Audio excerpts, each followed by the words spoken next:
YouTube has completely and utterly ruined my life. Has it ruined it for the better or for the worse? Well, I'll let you listen to my story and then you can decide for yourself.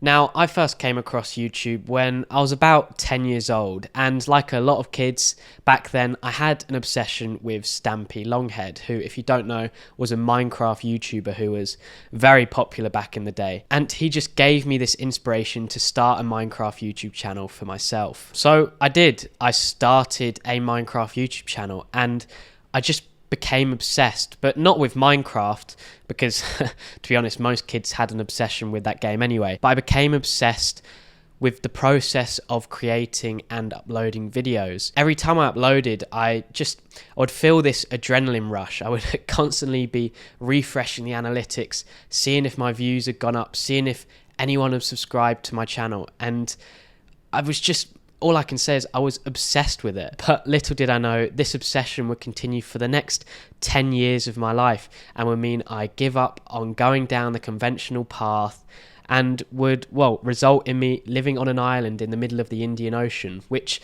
is where I'm recording this video right now.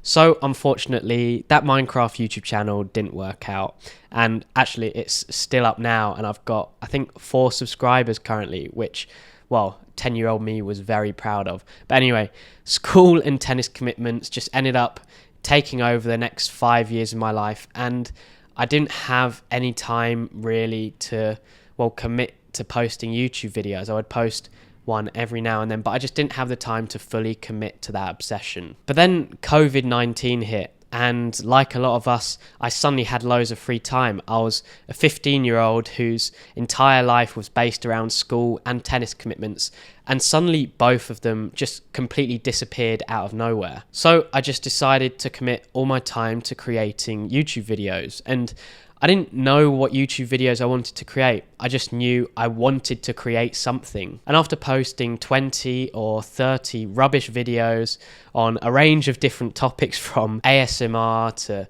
gaming videos to even these strange art videos, I decided to create a simple video where I talked about how I made a few £100 with a thing called Amazon KDP the year before. For those of you that don't know what Amazon KDP is, it's basically where you can create the front covers and interiors of notebooks to sell on Amazon. And the great thing about this business model, Amazon KDP, was that it was free to be able to start selling and making money, because you didn't have to print anything. All you had to do was create the design, upload it on Amazon, and then they took care of the rest. And back in 2019, I'd created this really simple design, which was basically just a quote I'd found on Pinterest, which I put on the front cover, and used a simple lined interior. And then over the Christmas period, I made a few £100 because I sold a couple hundred books. And so what I decided to do was just make a simple YouTube video where I talked about how much I made. And that video ended up getting 40,000 views. Suddenly I'd found a video that worked and something that people actually wanted to watch.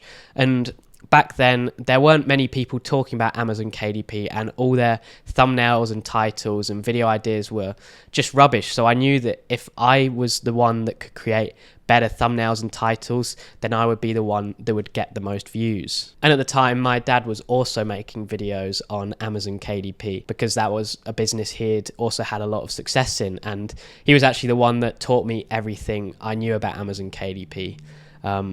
But his videos started doing well as well, but we'll get into more about that stuff later on. So anyway, I decided to double down on these KDP videos because this was obviously something people wanted to watch, and I was creating about 2 to 3 videos a week, and I became obsessed with watching the metrics rise, watching that subscriber count rise, hitting milestones, and even started getting KDP companies reaching out wanting to work with me and give me their affiliate link to promote their product. And then 6 months into this uploading frequently, I ended up getting my channel monetized. And then in January, which I think was 10 months after I started, I hit 5,000 subscribers and I'd made $2,000 up to this point, which for a 15-year-old making money from a YouTube channel I mean, that felt like a lot of money to me. But the problem was I wasn't obsessed with KDP, which isn't a good thing when you don't have an obsession with what you're talking about. I just had an obsession with creating videos. And after posting over 100 videos on one topic,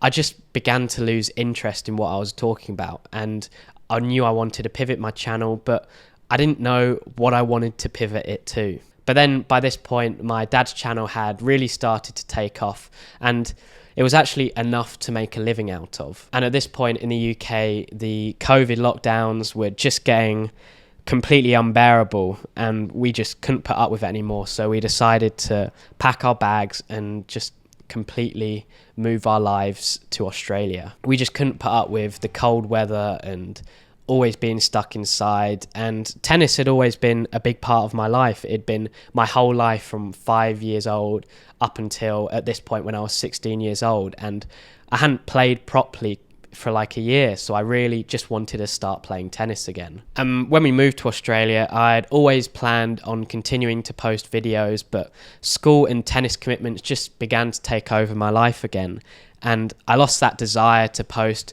because I wasn't clear on what I wanted to post. So what I did was I began working behind the scenes with my dad's channel with the thumbnails and titles and editing the videos, and it just made me realize that this was what I was actually passionate in.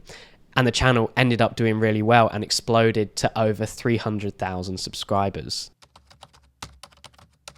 Now, fast forward a few years and I'd end up finishing high school with absolutely no clue what I wanted to do. I'd started a few of these different online businesses, with one being a website where I reviewed tennis gear. And again, I made a few £100, but it just never really took off. And at this point, my dad had also decided to take a break from posting on YouTube because he was just exhausted after 4 years of posting videos every week on the same topic. And I knew that I didn't want to go to university, but I also knew that if I couldn't work out what I was going to do, then I'd have to go. So I decided to take a year out and see if I could work out what I was going to do, with the backup plan of going to university in Sydney the next year. And so what I ended up doing was moving to Thailand with my dad, with barely any savings, but just this idea that I'd work it out. And to be honest, the first couple of weeks in Thailand were, well, they were really rough. I mean, I was spending most of my time contemplating my life. I had zero friends here. I had no money. I had no clear direction of where I was going. And then one day, randomly, I was watching a Tennis Brothers video, which was a channel that I watched regularly on YouTube. And halfway through that video, they talked about needing a video editor. And I thought to myself, well, I can edit videos. I know a lot about tennis. Why don't I just apply and see what happens? Not really expecting much from it. But then after a month-long application process where I was having to edit test footage and go up against many other video editors that had also applied for the job, I ended up getting the job as the video editor for this channel. And suddenly, out of nowhere, my life was looking so much better. I was making enough to sustain my lifestyle in Thailand.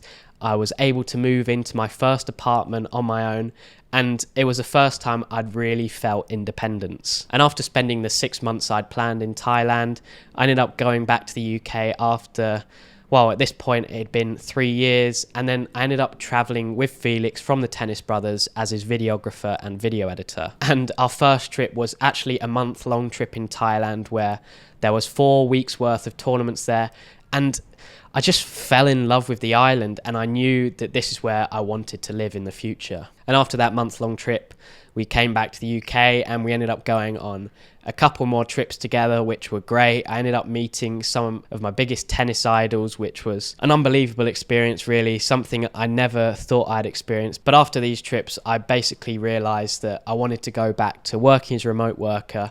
So I ended up going back working as a video editor for the channel, and Felix ended up getting another videographer. But now at this point, I was back in the UK, and again, it felt like I was in a position where I didn't really have any direction in where I wanted my life to go, and I was quite unhappy. It was cold in England, all my friends were at university, and I just knew I wanted to get out of there. And so I ended up booking a one-way flight to Bali with zero plan of what to do, But this ended up being the best decision I could have made. So the first couple months I spent here were just about settling in. And to be honest, it was quite difficult because I knew absolutely no one. I didn't really know much about the island, but luckily I'd experienced this before whilst living in Thailand and Australia, so I didn't really get too homesick. And eventually, after a couple of months, I did start meeting people. And then for the first time in my life, I was meeting truly like-minded people, people that had the same obsession with online business as me. And it got to a point where I had more friends here than I did in England or Australia combined. The food was great here, the weather was good, the gyms were amazing, and I'd really started to feel like I'd found my home. And after spending a few months here, I ended up meeting some of my closest friends today, and we all move into this big 3-bedroom villa, which is actually where I'm recording this video right now. And this was an absolute dream for me. This was something I'd always wanted. And during this time that I was spending in Bali, I knew that I could also help other YouTubers grow their channels because I was seeing so many mistakes from new creators. So I decided to start writing on threads about my experiences over the years and what I'd learnt, and that ended up getting a bit of traction. And I ended up building a newsletter with a few hundred subscribers where I was just giving them free YouTube advice. And well, now I'm here. I'm still working as the video editor for the Tennis Brothers channel and helping others grow their own channels. But now I want to build a channel myself where I teach people how to build a business around their YouTube channels and live a life of freedom. I can't predict what YouTube will be like 30 years from now, but I'm confident that it will be a huge part of all our lives. This is evident with the fact that YouTube is now more popular than Netflix with TV viewers. Just imagine what it will be 30 years from now. I truly believe YouTube will transform the education and entertainment business. My goal is to help out with the education side. Now, I believe every single one of us has interests that we're more knowledgeable in than others. And I believe every single one of us should be creating content on YouTube, teaching people about those interests. And I'm not saying you need to be an expert in that interest.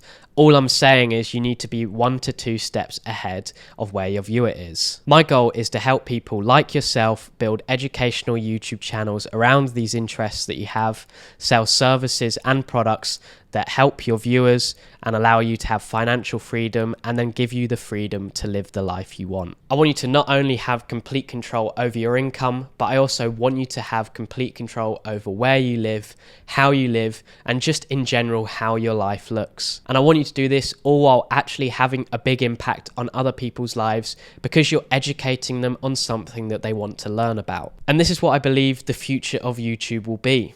We will all become educators and students, and we will completely redefine the education system. And well, that's a story of how this platform essentially ruined my life. But if you were to ask me, I believe it ruined it for the better because I truly believe I'm on the path to a more fulfilling life.